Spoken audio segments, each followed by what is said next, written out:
예, 지난 시간에 그 서울대학교 조선호 교수님 강의 잘 들으셨습니까? 강의 그 캡션이 잘못 나갔어요. 최적 설계 기술인데 최적 제어 기술로 잘못 나왔습니다. 최적 설계와 최적 제어는 전혀 다른 분야입니다. 그래서 일단은 뭐 그걸 정정을 하고요. 최적 그 설계가 사실은 우리 자연에서도 굉장히 자연 모방공학으로서 최적 설계가 많이 연구가 된다. 그런 걸 여러분들한테 최신 연구 동향을 한번 보여주기 위해서 그 동영상을 올렸습니다. 예를 들어서 이제 벌이 그 집을 지을 때 육각형으로 구조로 이렇게 집을 짓죠. 여러 가지 이유가 있습니다. 첫째는 구조적으로 가장 견고한 모양을 만들기 위해서 그렇게 짓고요. 또 그 안에서 이제 그 대류 현상이 일어나는데 그 열적인 어떤 안정성, 온도를 어떤 항온적으로 그 유지하고 열을 전달을 잘 시키기 위해서 또 그걸 이용하기도 합니다. 또 여러 가지 이유가 있어요. 또 이제 소리 같은 것이 공명하는 그런 것들과도 관련이 있고요. 사실은 우리가 속속들이 알지 못합니다. 이건 이제 신의 뜻이죠. 그래서 결국은 신이 설계한 걸 인간이 그 모방을 하는 건데 그 안에서도 우리가 수학적으로 어떤 최적 설계를 찾아볼 수 있다. 그런 재미있는 내용이었어요. 오늘 여러분들께 강의 드릴 내용은 여기 5.7절 208페이지죠. 교과서 208페이지 5.7절 제조 공정 및 생산 기술이라고 써져 있는 그 파트입니다. 그래서 결국은 여러분들이 설계를 통해서 공장으로 도면이 넘어가죠. 도면을 그래서 그러면 이게 이제 만들어지는데 여러분들이 직접 그 생산에 관여하지는 않아요. 하지만 물론 여러분들이 한다면 이제 생산 관리를 하겠죠. 그렇지만 어떻게 어떤 공정을 통해서 이게 만들어지는지 좀 알고 있어야지 제대로 된 지시를 할 수 있겠죠. 그래서 그런 내용들을 한번 차례로 공부해 보겠습니다.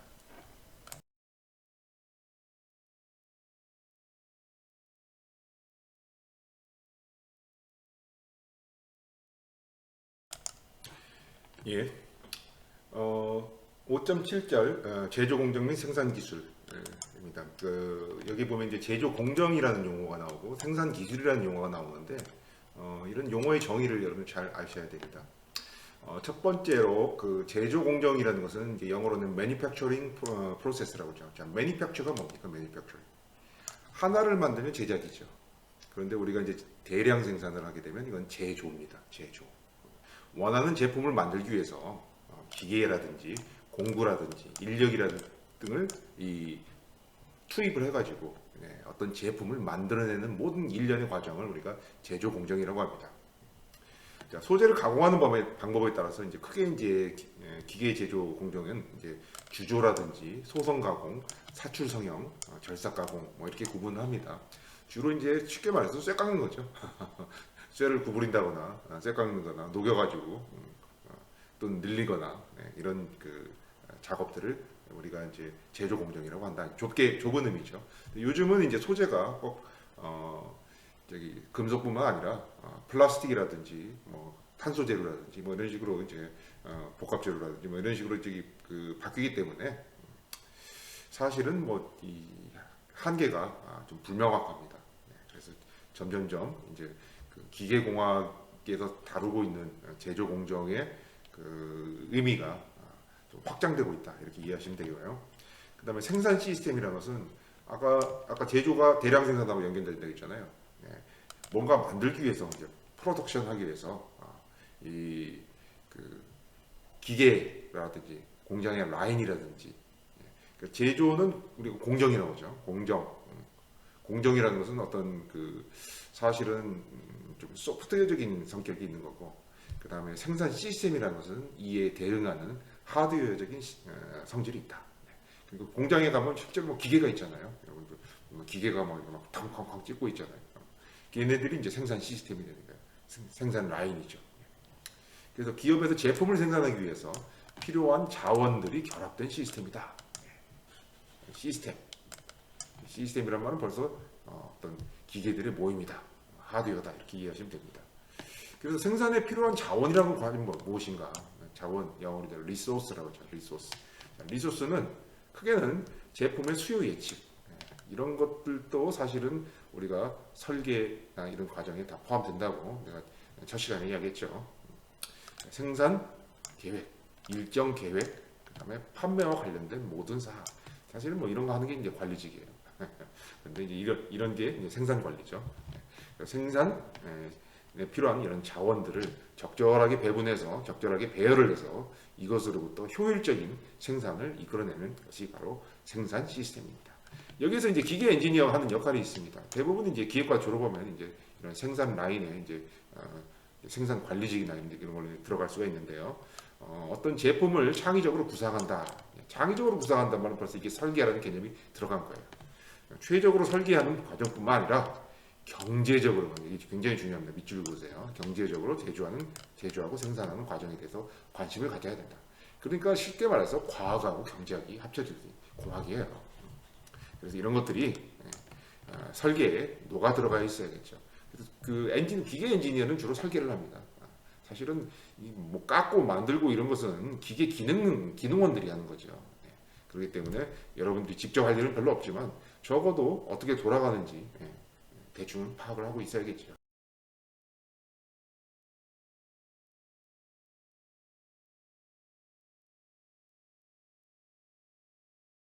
네, 아마도 주조라는 것은 그 인류가 처음 발견한 이런 그 제조 공정이 아닐까 싶어요. 우리 인류가 처음에는 이제 석기 시대 때는 돌을 깨트려 가지고 도구를 만들었죠. 그러다가 이제 청동기, 철기로 넘어오면서 이제 금속을 사용하게 돼 있어요. 그때 당시 금속을 어떻게 이용을 했나요? 금속을 어떻게 해서 이제 도구를 만들었나요? 예, 불에다 녹였죠.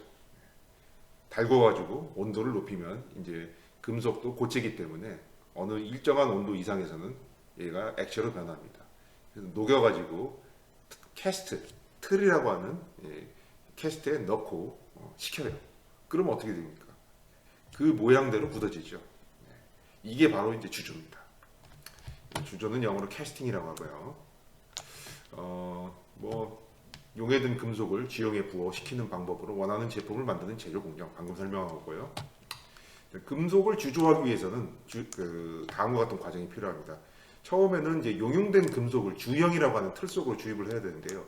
이때 이제 뭐 목형이라고 해가지고 나무를 이렇게 깎은 다음에 그 위에다 이제 주물사 같은 걸 이렇게 딱 캐스트를 만들기도 하고 여러 가지 기법들이 사용됩니다. 아예 뭐 요즘은 다이캐스팅이라는 기법도 나와 있고 여러 가지 있어요. 주형 안에 금속이 응고되면서 주형의 모양대로 만들어진다 그랬습니다. 그다음에 이제 다 만들고 난 다음에 후처리를 해야 되죠. 주물을 꺼내고 표면을 청소한다. 먼지를 털어낸다는 거죠. 모래 같은 거 묻어 있으면 털어내고 주물에 불필요하게 붙어 있는 이쪽에 탕구부, 그러니까 이렇게 쭉 부으면 어떻게 됩니까? 이런 부분이 나오게 되겠죠. 이게 또 굳어요. 이런 것 부분은 이제 기계 가공으로 이제 잘라낸다거나 상하 주형 사이에 플래시 제거. 그러니까 두 개가 이렇게 딱 붙어 있으면 이음새가 생기게 돼 있어요. 그럼 그 이음새를 이제 싹 연마해서 갈아준다거나 그런 과정이 필요하다. 그런 내용이고요.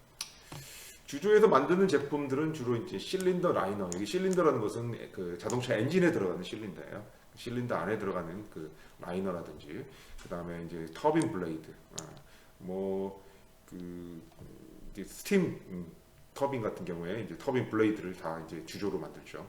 그 다음에 이제 베어링에 들어가는 링이라든지, 그 다음에 이제 크랭크 축, 엔진에 들어가는 이제 동력을 전달하는 축이죠. 왕복 운동을 회전 운동으로 바꾸는 장치죠.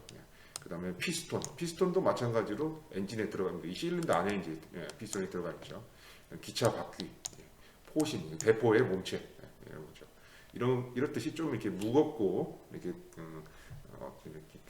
두꺼운 그런 물체를 제작을 합니다. 여기 보시면 에밀레종처럼 범종, 불교에서 사용하는 종을 주조로 제작하는 방법에 대해서 나와 있습니다. 그래서 일단은 녹여서 만들기 때문에 굉장히 예쁘게 찍어내는 그런 용도로는 이제 주조가 굉장히 유효해요. 근데 이제 단점도 있겠죠. 왜냐하면 한번 녹였다가 다시 식히기 때문에 열 처리라든지 이런 것 좀 까다로운 그런 면들이 있습니다.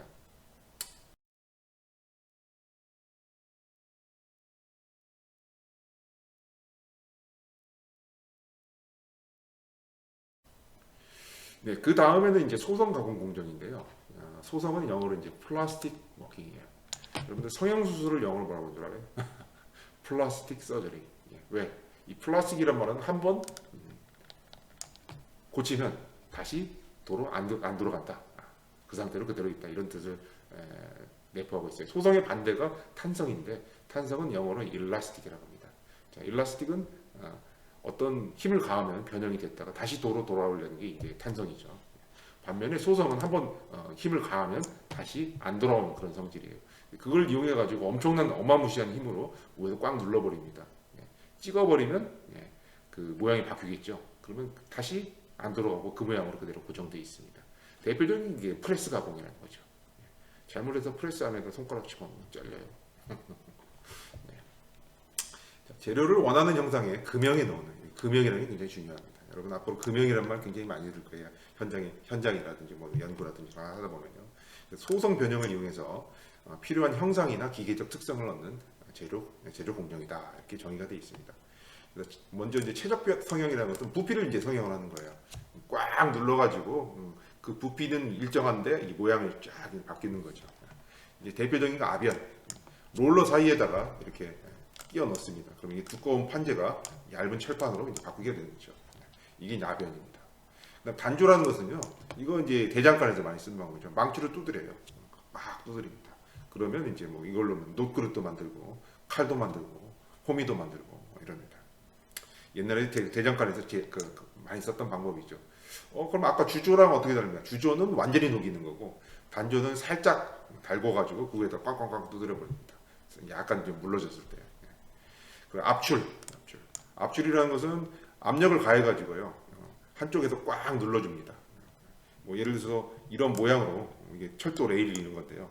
여기서 그냥 이 사이에다가 물론 이송시켜야 되니까 바퀴들이 들어있죠. 이걸 롤이라고 하죠. 여기다가 이쪽에 힘을 딱 가합니다. 그러면 이게 쫙 가는 거죠. 대표적인 게 이제 그 옛날에 어렸을 때 방앗간 가면 이게 떡국 만든 떡 있잖아요. 쌀을 막 반죽해가지고 한쪽에다 딱 힘을 가하면 떡이 길쭉하게 나오죠. 식혀가지고 잘라서 나중에 이제 떡국도 만들고 떡볶이도 만들고 그러죠. 인발이랑 압출하고 정반대예요. 아까 압출은 이게 누르는 게 압출인데 인발은 파이프 같은 거 이제 뽑아낼 때 한쪽에서 잡고 끌어내요. 그러니까 미는 것은 압출이고 끄는 것은 인발이다 이렇게 이해하시면 돼요. 나머지는 이제 비슷한데. 그 다음에 이제 판재 성형을 하는 소성 가공. 판재라는 것은 이렇게 이제 판으로 된 그 소재를 우리가 판재라고 합니다. 전단이라는 건 찢는다 그 말이에요. 찢어. 이렇게 쫙 찢는다는 거죠. 그다음 굽힘이라는 건 이렇게 구부린다 그 말이에요. 밴딩, 영어로 밴딩이라고 하죠. 그다음 딥 드로잉. 이것도 아까 인발처럼 이렇게 딱 해가지고 잡아가지고 팍 스피닝 돌려. 그래서 이런 것들을 통해서 우리가 소성 가공을 한다. 그래서 여기서 이제 특별히 아변이라는 게 나왔는데 회전하는 두 개의 롤러 사이로 통과를 시킵니다. 이렇게 여기 보시면 아마 이해가 쉬울 거예요. 그래서 이제 아변 온도에 따라 가지고 열간 아변이라는 것은 좀 뜨겁게 만들어 가지고 약간 무른 상태에서 아변을 하게 됩니다. 그러면 이제 열 변형을 하게 되겠죠. 그래서 이제 사실은 약간 재료의 특성이 변할 수가 있습니다. 그렇기 때문에 이제 요즘은 냉간 아변도 많이 합니다. 냉간 아변은 열을 가하지 않고 그냥 오로지 그냥 힘으로 압력으로 그냥 꽉 눌러가지고 이상에다 집어넣으면 이렇게 얇게 되겠죠. 여기다가 손가락이나 팔 넣으면 어떻게 될까요? 여러분들 상상이 막히겠습니다. 위험합니다. 자, 단조, 포징 아까 설명했죠. 망치로 두드리는 게 단조입니다. 이것도 마찬가지로 냉간 가공과 온간 가공이 있어요. 그 다음에 적당히 데우면 온간이고 아주 뜨겁게 뻘겋게 달아오르도록 달구면 이제 핫워킹, 열간 가공이 되는 거예요. 그 다음에 이제 단조 온도는 금속의 재질이라든지 단조물의 크기 등을 고려하여 결정을 해야 됩니다. 예를 들어서 구리 같은 경우는요, 불과 뭐 한 1000도씨 아래에서 녹거든요. 그래서 그 무른 금속은 사실은 높은 온도로 가열을 해보면 그냥 녹아버리죠. 그래서 조심해야 되고, 철 같은 경우에도 한 400도씨나 뭐 이 정도부터 이제 그 결정 변형을 시작을 해요. 그래서 녹는 온도는 한 1400도 되지만 그래서 이제 그 좀 온도를 좀 신경을 써야 돼요. 그래서 이제 고온일수록 변형 저항이 작기 때문에 누르면 쉽게 이제 작은 압력으로도 변형이 되네요. 하지만 이제 필요 이상의 높은 온도로 가열을 하게 되면 재질이 변해가지고 강도가 약해진다거나 바사라진다거나 취성을 갖는 거죠. 깨진다거나 그런 특성이 있습니다. 그래서 조심해야 되고 특히 철 같은 경우에는 탄소 함유량이 관계되기 때문에 함부로 가열하면 안 됩니다. 여기 보시면 각 금속 종류에 따라서 열간 단조를 하는 통상의 온도들이 나와 있습니다. 그냥 참고만 하세요. 이런 거 시험에 안 내요. 다음에 이제 소성 가공 공정은 이 단조 공정의 이제 특징에 대해서 나와 있어요. 그래서 여기 보면 저기 원하는 형상을 제조하는 건 좋은데 문제는 뭐냐면 아까 주조에 비해서 가격이 좀 비싸요. 그러니까 기계적 성질은 많이 개선될 수 있습니다. 아까 뭐 특히 냉각 가공이나 이런 거 하게 되면 프레스로 찍어내면 뭐 이게 생산성도 좋고요. 많은 여러 가지 장점들이 있는데 좀 이제 비싸다는 거. 그 다음에 좀 너무 복잡하면 가공하기 힘들어요. 틀에다 넣고 한 번에 빡 찍어내는 거기 때문에 아주 복잡하면 안 되고 단순한 모양인데 대량 생산해야 될 것. 이런 것들은 단조 공정을 통해서 제작을 하게 됩니다. 그래서 이제 고도의 틸르성이 요구되는 크랭크축이라든지 차축이라든지 선박의 추진기 등은 단조 제품이 많이 있습니다. 아까 크랭크축을 주조로 만든다고 했는데요. 뭐 주조로도 만들 수 있고 단조로도 만들 수 있어요. 단 이제 단조로 만드는 크랭크축은 아까 주조로 만드는 크랭크축보다 약간 좀 비싸겠죠. 그 다음에 좀 이렇게 딱 칼같이 잘 재단이 잘 돼 있겠죠. 그래서 주로 이제 커넥팅 로드라는 것은 아까 그 엔진 내 피스톤하고 이 크랭크축 사이를 연결해주는 그런 막대를 이야기를 합니다. 골프 헤드, 뭐 혹시 아버지들 골프 치는 분들 계시니까 골프 헤드, 골프채 끝이 이제 보면 금속으로 되어 있는데 뭐 이런 식으로만 되어 있는데 이런 거 만들려면 틀을 일단은 딱 그 어떤 있어가지고 그 위에다가 이렇게 프레스 같은 거 확 한 번에 찍어내는 그런 방식이 좋겠죠. 그래서 이제 그 단조 공정은 첫째 이제 자유 단조, 이 대장간에서 호미 만들 때 쓰는 게 다 자유 단조예요. 망치로 때리죠. 달궈 가지고 이제 일단 재료를 모루 위에다 놓고 위에다가 망치로 때립니다. 그냥 때리면 이제 뭉개지니까 여기 보면 다듬기라는 게 있고 다듬기 위에서 이제 망치로 해머로 때리죠. 그 다음에 이제 굽힐 때는 뭐 이렇게 하고 홈을 만들 때는 정이라는 걸 쓰죠. 그 다음에 이제 다듬개를 뒤집어 가지고 쓰기도 하고 각 다듬개로 이렇게 평면 이렇게 이런 각도 같은 것도 잡기도 합니다. 그래서 이런 기술들이 사실은 전통 기술이에요. 그래서 이런 거 하고 싶으시면 뭐 그 동네 대장간에 가셔가지고 그 무형문화재 전수를 받으시면 됩니다. 그래서 여러분들은 주로 이제 그 설계를 하기 때문에 실제로 이런 일을 할 일은 없지만 이런 것도 그 기술이에요. 열심히 하면 굉장히 중요한 그런 기술로 우리가 사용을 할 수가 있습니다. 그 다음에 이제 다이포징이라는 게 있는데 이제 보통 요즘 쓰는 건 이제 형단조죠. 다이포징. 즉 금형을 사용해 가지고 제품을 만듭니다. 그래서 금형 위에다 놓고 프레스로 그냥 확 찍어내는 그렇게 해가지고 자동차 부품 같은 거 다 만듭니다. 사실은요 이 군산에 있는 상당수의 공장들이 이 형단조라는 자동차 부품 공장이에요. 조선 부품도 있고 여러 되겠지만 그래서 해머로 두드려가지고 성형한다. 자유단조는 이런 작업들이 있다. 이런 거 알아두시면 되고요. 상식으로 알아두세요. 여러분들 할 일은 별로 없을 거고. 형단조 이게 이제 프레스죠. 프레스. 그래서 이제 주로 사용하는 것이 이제 공기압을 쓰면 공압 맞습니다. 수압을 쓰면 물이죠, 물을. 그다음에 유압, 보통 유압을 많이 써요. 기름에 유압유가 있어가지고 그 압력을 딱 누르면 그 압력을 동력으로 해가지고 자동 해머로 여러 번 두드릴 수도 있습니다. 쾅쾅쾅쾅 두드릴 수도 있고 아니면 프레스에다 넣어가지고 한 번에 하나 꽉 찍어버립니다. 그러면 이제 가열을 시킬 수도 있고 냉간 단조 같은 경우에는 가열 안 시킬 수도 있어요. 금형 사이에다 넣은 다음에 가압을 해가지고 성형을 시킵니다. 예를 들어서 이렇게 생긴 소재를 여기다가 약간 오목하게 몰드가 져 있죠. 이거 이제 위에서 압력으로 눌러버리면 이 모양으로 딱 이렇게 성형이 됩니다. 그래서 대량 생산에 적합하죠. 능률적으로 가공할 수 있으니까요. 다른 건 다 이 하나 생산하는 것은 단가가 싸요. 그렇지만 뭐가 비쌀 것 같아요? 네, 금형값이 비쌉니다. 또 금형이 수명이 있거든. 그러니까 100만 번이면 100만 번, 뭐 저기 1000만 번이면 1000만 번. 여러분은 왜 저기 여러분 핸드폰 케이스가 맨날 바뀌는 줄 아세요? 그거 뭐 맨날 S10 나오면 다음에 S20 나오고 막 그러잖아. 뭐 사실은 안 해도 바뀌겠지만 사실은 금형 하나로 찍어낼 수 있는 게 몇백만 원밖에 안 돼요. 금형이 달아. 그거 다 금형으로 저기 찍는 거야. 그래가지고 저기 새 금형 필요하니까 어차피 돈 많이 드니까 이번 기회에 디자인 바꾸자. 그래서 신제품 나오는 거지. 몰랐죠? 예. 형 단조의 예입니다. 이게 이제 자동차 엔진 안에 들어가는 이제 크랭크 축인데요. 이런 것들을 사실은 형 단조를 이용해서 한 번에 찍어내는 그런 것들을 많이 합니다. 저도 옛날에 이런 거 과제한 적이 있어요. 이걸 하는데 어떠한 압력으로 눌러야지 이게 잘 되고 뭐 이런 거 컴퓨터 시뮬레이션 하는 그런 과제 한 적이 있어요. 그다음에 이제 압출이라는 것은 이제 압력을 가해서 여기 아까 떡 만드는 이야기 있잖아요.